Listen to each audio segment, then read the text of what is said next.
அவன் ஆண்டி குளத்துல இருப்பான், சாயந்தரம் ராஜ அலங்காரத்துல இருப்பான்.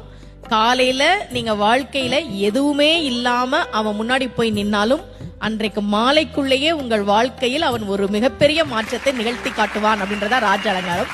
இந்த பழனிய பத்தி சொல்லணும். தமிழ்நாட்டுல முதல்ல ஒரு கோவில்ல தங்கத்தேர் வந்ததுன்னா அது பழனியில தான். அதை உருவாக்கியவர் ஒரு தனி நபர்.